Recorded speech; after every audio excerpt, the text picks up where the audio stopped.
Hoje nós vamos apresentar a Metafísica da Liberdade em Johann Gottlieb Fichte. Nosso objetivo é compreender como, em seu pensamento, a liberdade deixa de ser apenas uma característica do ser humano e passa a ser o princípio fundamental de toda a realidade da experiência. Para Fichte, a filosofia deve partir de um princípio absolutamente originário, que não dependa de nada anterior. Por isso ele introduz o eu puro como o fundamento de toda a realidade, radicalizando o projeto de Kant ao eliminar a ideia de coisa em si, ou número, como algo incognoscível fora da consciência. Para Fichte, não faz sentido afirmar uma realidade totalmente externa à possibilidade de experiência. O eu puro não é o eu empírico ou individual, mas uma estrutura transcendental. Ele não é substância nem coisa, mas atividade. Sua essência está em agir, por isso o eu põe a si mesmo. Isto é, sua existência coincide com um ato de autoposição. Diferente de uma identidade lógica estática, o eu igual eu expressa um processo vivo do qual o eu só existe ao se afirmar. Essa ideia inverte a tradição metafísica. Não é o ser que fundamenta o agir, mas o agir que fundamenta o ser. O eu não age porque já é algo determinado, ele é na medida em que age. Assim, a realidade não é simplesmente dada, mas constituída por essa atividade originária. Isso não significa que o indivíduo cria o mundo arbitrariamente, mas que o mundo, enquanto objeto de experiência, só é possível graças à atividade do eu. A coisa em si deixa de ser um fundamento externo e passa a ser compreendida como limite interno à própria atividade do eu. O eu puro também torna possível a distinção entre sujeito e objeto. Antes de sua atividade, não há separação entre consciência e mundo. A realidade emerge dessa relação originária, deixando de ser algo absoluto e passando a ser um momento da atividade do eu. Por fim, essa concepção fundamenta a liberdade. O eu, sendo autopositivo, não é determinado por nada externo. Sua natureza é livre desde o início. Assim, Fichte propõe uma metafísica da liberdade, na qual o ser não é ponto de partida, mas resultado da atividade livre do eu. No centro do sistema de Fichte estão os três princípios fundamentais, que não são axiomas isolados, mas momentos de um único movimento da atividade do eu. Eles mostram como a realidade da experiência se constitui a partir da autoposição do eu, revelando a base dinâmica do conhecimento da ação. O primeiro princípio afirma que o eu põe a si mesmo. Esse é o ponto de partida absoluto.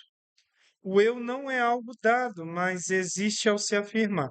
Trata-se de uma atividade transcendental, não psicológica, na qual ainda não há distinção entre o sujeito e o objeto. Há apenas a identidade dinâmica do eu consigo mesmo. Já no segundo princípio, introduz a diferença. O eu opõe a si o não eu. Surge então a alteridade, isto é, o mundo objetivo. Porém, este não eu não é independente. Ele também é oposto pelo eu como limite. Sua função é oferecer resistência, tornando possível a consciência e a determinação do próprio eu. E no terceiro princípio, resolve a tensão entre ambos. Há uma limitação recíproca entre o eu e o não eu.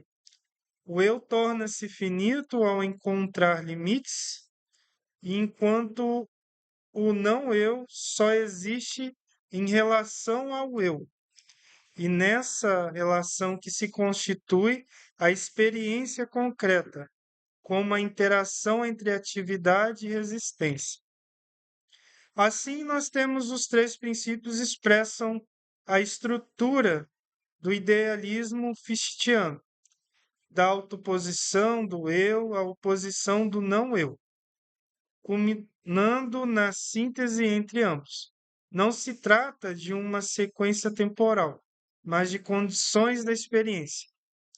Além disso, essa estrutura é prática E nesse campo de tensões que o eu exerce sua liberdade, nós vemos por isso, então, em Fichte, a metafísica também é uma filosofia da ação, na qual o sujeito se realiza ou transforma o mundo. No sistema de Fichte, o conceito de não-eu evolui para além da simples oposição entre o sujeito e o objeto. Inicialmente, ele aparece como aquilo que limita o eu, como natureza, mundo, existência. Mas isso não basta para explicar a experiência com outros sujeitos livres. Surge então a intersubjetividade, na qual o não-eu se revela em seu nível mais alto, como o outro eu. A sua autoconsciência não é solitária. O eu precisa de oposição para se determinar, mas a resistência de objetos naturais não explica o reconhecimento da liberdade. Só o outro sujeito livre pode fazê-lo. Por isso, Fichte introduz a ideia de que o outro é uma convocação para a liberdade. Ao se tratar como agente responsável, ele me obriga, por reconhecimento, a assumir minha própria liberdade. Assim, a intersubjetividade é uma condição essencial da sua autoconsciência plena. O eu só sabe ser livre quanto reconhecido por outro ser livre, numa relação recíproca. Dessa reciprocidade nascem as bases do direito e da ética, que são a liberdade de cada um deve ser compatível com as dos demais. Desse modo, reconhecer o outro implica autolimitar-se, não por coerção, mas sim por racionalidade. O outro não é um obstáculo, mas sim uma condição da realização concreta da sua liberdade. As instituições sociais, por sua vez, se estabilizam esse reconhecimento mútuo, tornando assim uma sociedade um campo de efetivação da sua liberdade. Conclui-se que, ao conceber o não-eu como outro eu, Fichte amplia seu idealismo. A realidade passa a ser entendida como uma rede de relações entre sujeitos livres, onde a liberdade é essencialmente relacional e só existe plenamente no reconhecimento mútuo dentro de uma comunidade assim racional. No sistema de Fichte, o apelo ético é central porque revela que a realidade não é apenas cognitiva, mas essencialmente prática. O eu como atividade originária que se autopõe na relação com o não eu. Não é algo acabado, mas um deve ser uma tarefa contínua de realização da liberdade. Assim, o apelo ético expressa essa dinâmica fundamental. Esse apelo ele não se externa nem heterônomo, surge da própria racionalidade do eu como uma exigência reconhecida internamente.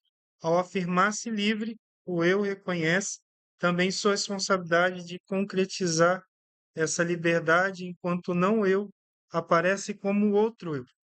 O reconhecimento mútuo intensifica essa exigência. A liberdade ganha uma dimensão normativa, exigindo autolimitação racional e respeito à liberdade alheia como condição da própria liberdade. Tal exigência é infinita. O eu nunca se realiza plenamente, estando sempre em processo de superação de limites. O mundo, longe de ser obstáculo, é condição desse esforço, pois oferece resistência que torna a ação possível. Assim, o apelo ético implica engajamento ativo no mundo. Em certos momentos, esse chamado infinito assume o papel de absoluto, não como ente, mas como exigência moral. A ideia de Deus pode ser entendida como expressão dessa ordem moral, afirmada na prática, não do conhecimento teórico. Deste modo, a liberdade em Fichte não é arbitrariedade, mas tarefa normativa que envolve responsabilidade e ação. A realidade torna-se o espaço de sua efetivação e a filosofia reflexão sobre essa missão, revelando o idealismo cristiano como essencialmente ético. O idealismo de Fichte pode ser entendido como um idealismo que é ético, a uma filosofia da liberdade, porque parte de uma ideia de que o eu é a atividade originária que constitui a realidade e se orienta por um apelo moral. A realidade não é independente do sujeito, mas sim resultado de sua ação. Porém, essa ação já é, desde o início, podemos dizer, normativa. Por isso, a filosofia não se limita apenas ao conhecimento. Ela é essencialmente prática e ética, pois o mundo é o campo onde o sujeito realiza a sua vocação moral. A liberdade, neste contexto, é o próprio modo de ser do eu. Ao pôr a si mesmo, o sujeito se autodetermina, não sendo condicionado por algo externo.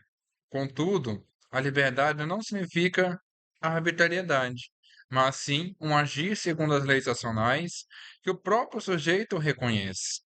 Assim, a liberdade e ética são inseparáveis, pois ser livre é agir de modo universalizável e reconhecer a liberdade dos outros.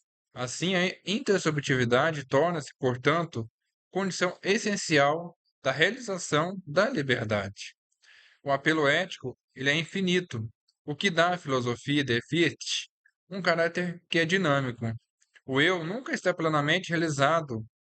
A liberdade é uma tarefa que podemos dizer contínua. O mundo aparece como um espaço de resistência onde as tarefas se desenvolvem. Nesse sentido, o absoluto não é uma substância fixa, mas sim a ordem moral que se impõe como uma exigência prática. A ideia de Deus expressa essa ordem, não como objeto teórico, mas sim como referência do agir moral. Assim, Fichte transforma a metafísica ao situar o fundamento do real na atividade livre e moral do eu. A filosofia passa a tratar não apenas do que é, mas do que deve ser realizado. A liberdade torna-se o princípio estrutural de todo o sistema e o ser humano como um agente chamado a se concretizar a uma ordem racional, mas nunca plenamente concluída. A conclusão do pensamento de Fichte não apresenta um resultado teórico final, mas afirma que tudo só tem sentido em relação à realização da liberdade. A filosofia, sim, não termina em descrição, mas em exigência dirigida ao sujeito. Se o fundamento da realidade está na atividade livre do eu, então o mundo não é algo dado, mas uma tarefa. A realidade aparece como campo aberto, algo incompleto que exige transformação pela razão.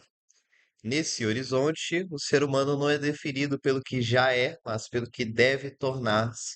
Sua essência é uma vocação para realizar a liberdade, sempre de modo inacabado, pois a própria liberdade implica superação contínua de limites e resistências. Por isso, a filosofia de Fichte combina em uma ética da ação. Não basta saber-se livre, é preciso agir como livre, orientando-se pela razão e por leis que possam valer para todos. A liberdade só se realiza plenamente quando se torna universal. A conclusão é exigente, não há refúgio em uma realidade pronta. Tudo depende da ação do sujeito, que deve justificar o mundo por meio de sua atividade racional. Assim, a filosofia não oferece repouso, mas direção. Viver é realizar a liberdade, o processo infinito no qual o sujeito se forma, transforma o mundo e participa de uma comunidade de seres livres.